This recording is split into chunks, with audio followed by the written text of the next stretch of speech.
Mahomes looks to throw it. Pump faking right side. He wants it. A comeback. It is caught by Kelsey. Touchdown, Kansas City. The game is over. The Kansas City Chiefs are champions. How about those Chiefs? Hey, welcome to the Kingdom Corner podcast here with Dale and Andrew. Man, we're glad you're here to join us. Today, we're going to be recapping the Chiefs game against the Rams here in Arrowhead Stadium, right after Thanksgiving. So, Dale, did you guys have a good Thanksgiving? Oh, man, we had a great Thanksgiving. A lot of turkey, a lot of mashed potatoes, a lot of candy yams, no pecan pie. I was a little upset about that. So I guess next year I have to bring the pecan pie because I thought that was a staple. So you're a pecan pie person, huh?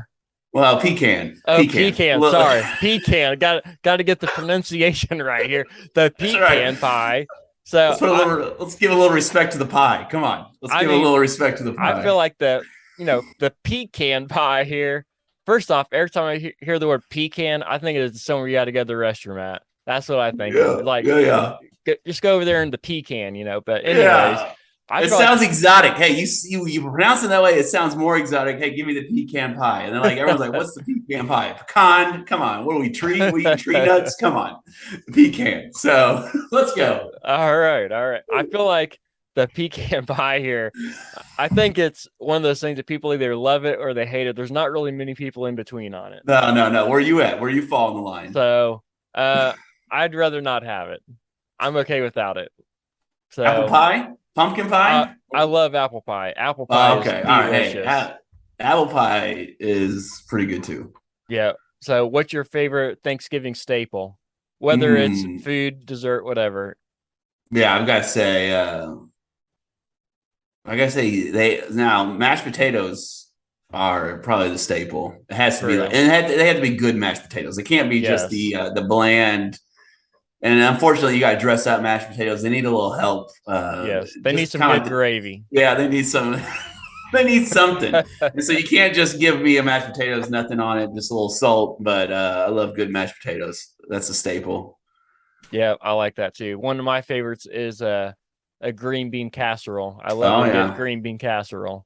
Yeah. So, well, let's dive into this game, though. So the Chiefs played at Arrowhead against the Los Angeles Rams. Matt Stafford, the starting quarterback, was out.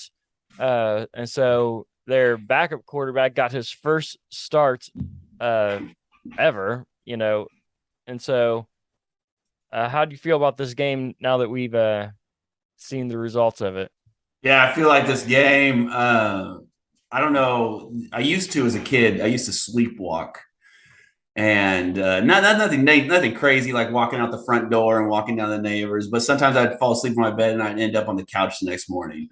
No injuries, nothing like that. And so I feel like this was the sleepwalk game where they kind of just it didn't seem like they were my eyes watching the game, they didn't seem very motivated or a sense of urgency in the game. And so, hey, they moved from the bed to the couch and no harm done.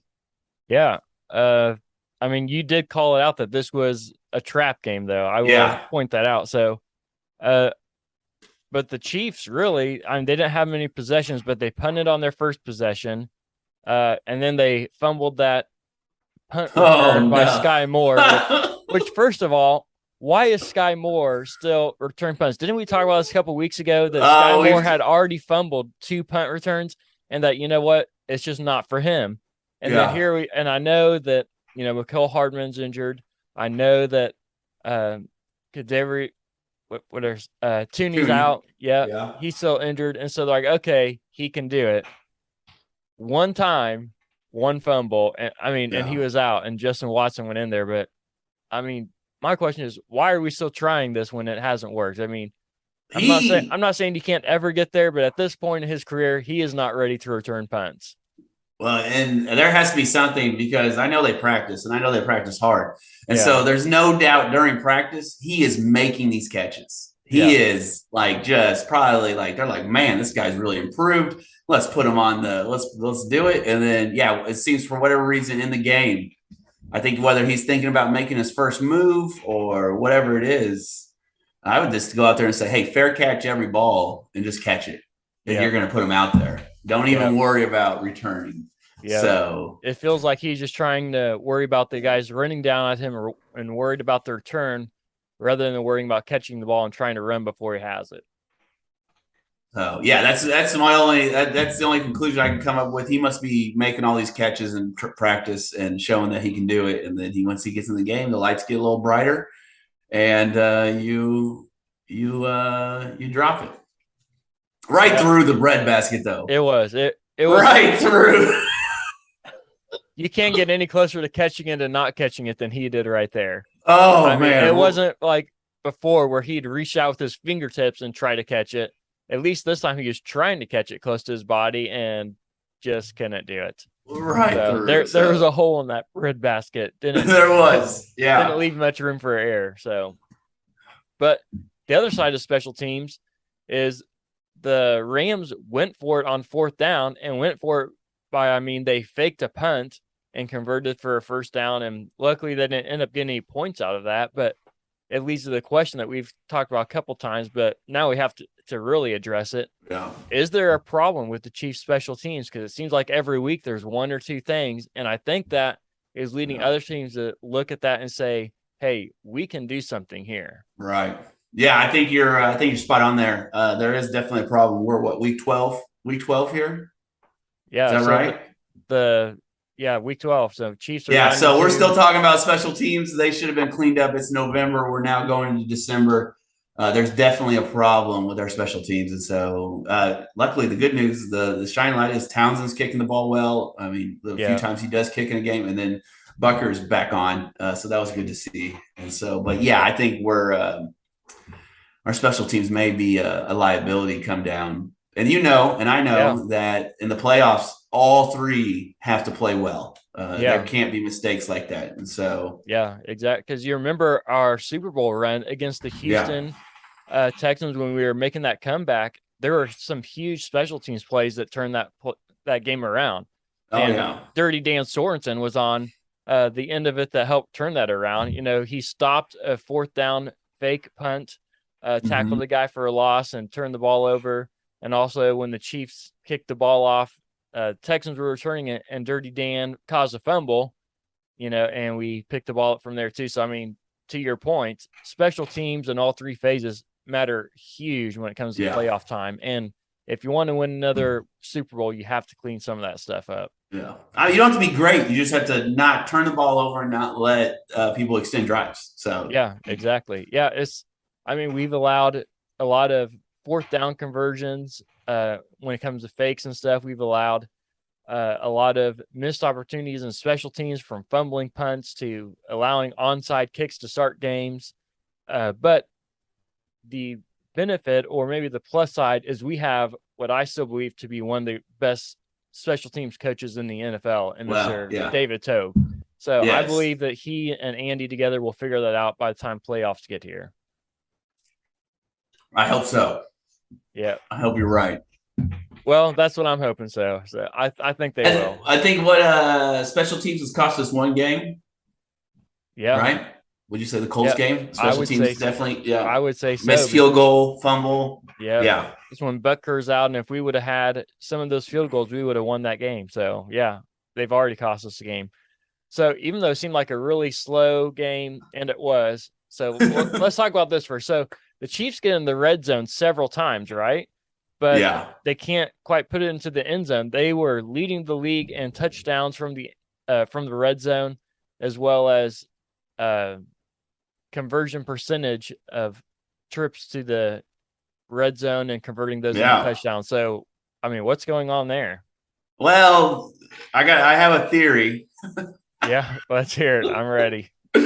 Andrew knows when I say I have a theory. They're trying to establish the run, and they just need to stop establishing the run. Yeah. I think there was one time in the red zone. I think they ran 3 straight times, or 2 straight times. And then I think Mahomes looked back over the sideline and just kind of shook his head like, what are we doing? Yeah. And that's the body language I read. Like, what are we doing? I understand we got to get Pacheco going, and we want to get him going. We want to have a run game. But when we're down there, the Andy Reid and Eric Bieniemy and their play design is so special, I think, that you could and Patrick Mahomes, arguably the most talented NFL player right now in the league, and you're taking the ball out of his hand. What are we doing? Yeah. So here's the real question: in this game specifically against the Rams, is the problem more on the Chiefs' offense not calling the right plays or converting those plays, or is it more so the Rams just have a great red zone defense? Now they do have a good defense, but the Chiefs were the I think number 3 or 4 in red zone touchdowns, and so like a 72. They're number one. Number one at 72%. So at scoring and percentages, so they got to the field 6 times, 5 times. Yeah, they were 1 for 6 in the red zone. So for comparison, that's about 16% conversion. Yeah, right. And so it's got to be. I mean, definitely a play is the Rams defense, but I think more often than not, we've seen where the Chiefs have overcome those and won. Yeah, for sure. I would agree with all that. So I think the Chiefs will clean that up, and I don't think they'll. I think the last time or two that they were in the red zone, one of those ended in a Patrick Mahomes interception. But they went away from trying to run the ball so much in the red zone. Thought, you know what, this is not us. We're scoring. We have Travis Kelce in the red zone, who leads the NFL in touchdown catches. Right. We should probably try to get him the ball. Yeah. And the last time, not the interception, but the time before or time after that, they were in the red zone and they had Kelce open, but it got tipped by a defender. And luckily that one was not intercepted, but that would have been a touchdown if Mahomes would have got it over that defender there. And then the one where Noah Gray scored, but they called holding or made a player down the field, too far down the field. And then there was another one where I think they were doing a trick play and the Chiefs called a timeout right before he snapped it. So it was like, what? Anyway, just sleepwalking. Yeah, exactly. So, I mean, the Rams are now 3-8 on the season. So they're the Super Bowl winning team from last year, and yet they have not lived up to the Super Bowl hype from the previous year. And actually, I don't even know what it is, but in this game, I know their quarterback was out, and Cooper Kupp is now out for probably the rest of the year. But even before they were injured and out, their team is not been playing as well. But their defense is the best part of their team. Jalen Ramsey, Aaron Donald, Wagner. Yeah, that's a good defense. And then I saw that they don't know if Stafford will come back this year. Yeah. Well, I mean, at this point, they're so far behind. I don't know if it matters if he does. Right. So they might have to win out to even have a chance at the playoffs at this point. So, but talking about Jalen Ramsey, they had Jalen Ramsey on Travis Kelce a lot. And did you see the outcome for Jalen Ramsey? It didn't look good. No. I mean, how can a man that size go against arguably the NFL's best cornerback and just blow him up time after time and just juke him out of his shoes? And Jalen Ramsey could not keep up with him. That touchdown that Travis Kelce scored, even after he caught that ball, because he, spun Jalen Ramsey around in the shoes. Yeah. He caught the ball, and I thought, okay, well, Jalen Ramsey's going to catch up. He's a much smaller, faster guy. And I thought, well, is he? And like Travis Kelce, he is one of the greatest players in the NFL with the ball in his hands, especially in yards after the catch. Yeah. And I think to your credit, I think you said, are we ready to call Travis Kelce a wide receiver yet? Yeah. The greatest wide receiver in the league. I'm still saying he is still one of the best receivers, period. Not just tight ends, receivers. Yes. I don't know if I'm willing to say he's number one yet, but he is for sure top 10. For sure. Oh, yeah. Well, after some of the catches like Justin Jefferson and some of those guys have made this year, it's hard to say that they're. Well, they got bad quarterbacks. They got bad quarterbacks throwing bad balls, and they have to make these spectacular. It's not our fault. We have Mahomes making accurate passes. So it's true.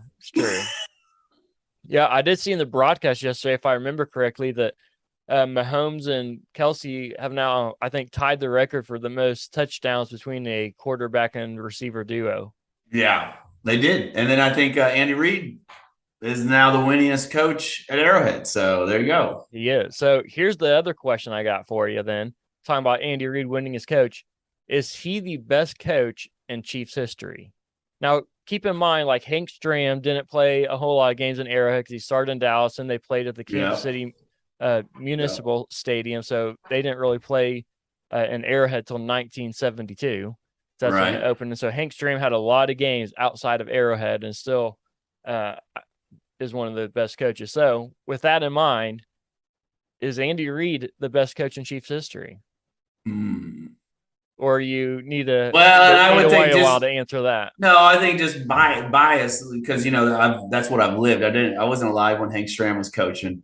Yeah. And so I love Hank Stram. I mean, great, brought us to Super Bowl. Lenny Dawson, Hank Stram. I mean, let's keep moving the ball down the field. I mean, yeah, he's great, no doubt. But I think Andy Reid and what the speed of the game and how he's adjusted and involved and being, older and not, the trend right now in the NFL is have a young guy and, offensive mind. Well, Andy Reid's been doing that for 20 plus years. Yeah. And still doing it at a high level. Yeah. So I would say, yes, Andy Reid, in my book, is the greatest Chiefs coach. Yeah. And there's an argument to be made either way for sure, because Hank Stram, now, in fairness, there wasn't as many games played in a season back then, so his wins won't be quite as high. And they were playing in the AFL before the merger.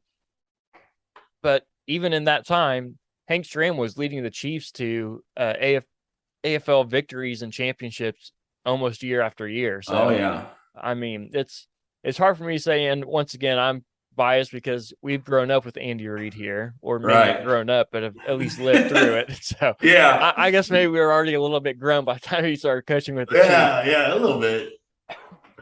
But I think there's an argument to be made for either Hank Stram or Andy Reid, but I'm still leaning towards Andy Reid because it's easy to jump on that because in the here and now. Right. So, but the other thing I want to point out too is in the Chiefs game, we feel like there maybe wasn't much offense and stuff, but with that said, the Chiefs punted on their first possession, and then they scored on every possession until Mahomes had his interception. So other than Mahomes' interception, and I mean, you could count the fumbled punt, as maybe losing a possession too, but when the offense touched the ball, they punted on their first possession and they threw an interception in the red zone. And every other time they at least put points on the board, even if they were field goals. Yeah. So what was the turnover battle? Did we get how many turnovers did we get? We got 2 interceptions, and they had 2 as well with the fumble and the interception. Yeah. So we went even on the game in that category. So, but I'll point out something else I thought was pretty interesting. We already talked about how great the Rams defense was. They had 0 sacks on Mahomes. Yeah. Now, they had one that was called back because of a penalty on Aaron Donald. Right. That could have been really dangerous. Oh, yeah. Like him grabbing his head and then someone hitting him from the front. That could have been like, I was just glad. Yeah. You could have not just ended his career. You could have really hurt him for life. Yes. Something like that. Oh, yeah. So that was too bad to see. And I know Aaron Donald didn't see what he was grabbing. He was just grabbing. So I don't want to make it wasn't a dirty play by any means, but it was just that could have been really terrible. Yeah. Yeah, but even with Joe Tooney out, in our left guard position, the Chiefs' offensive line held up really well. So, I mean, we got to give them a shout out for playing that well against that kind of defense. Oh, yeah, no doubt. And so they held up. They held up their end of the bargain, and so gave Mahomes plenty of time. I think I listened to the post game, and Mahomes said, we had no problem moving the ball from the 20 to the 20, but it was once we got inside the 20, it just tightened up. And this field gets smaller and everything like that. So, what was their touchdown? The only touchdown score was like a 40-yard pass play, right? Was it 40 or it was pretty long. Yeah, it was I don't want to say like 43, something like that. Yeah, I'll tell you here in just a second, but yeah, it was a long touchdown there. Let's see. Oh yeah, there it is. Yeah, so their touchdown it wasn't that long. It was 7 yards. Not 40. No, that can't be right. Yeah, it says Van Jefferson, 7 yards. Oh, I was talking about the Kelsey. The Kelsey. Oh, Kelsey. I thought you were talking about the Yeah, Rams. no, yeah. Sorry, No. I thought you were talking about the Rams still. I thought you were talking about. Oh, So my no. fault. My fault. But No, yeah, you're good. You're good. I was yeah, like, oh man, yeah. 7 yards. No, yeah. Kelsey had a long one. His was about 40 yards or so. Let's see, Yeah. 39 yards. And then Okay. Pacheco had a rushing touchdown as well. Yeah. Right. So those Yeah. were the two Chiefs touchdowns. Okay. Let's get to the defense. Unless you got anything else for the No, offense. I'm good. I'm good. Go for it. Oh man, the defense. What are we? I mean, what are your? I mean, What? a sorry. I mean, you got no Odell, you got no Matthew Stafford, you got no Cooper Cup, and Yeah. you give up 13? Yeah. 10. 10. Yeah. That's what I said. 26-10 was the final score. Yeah.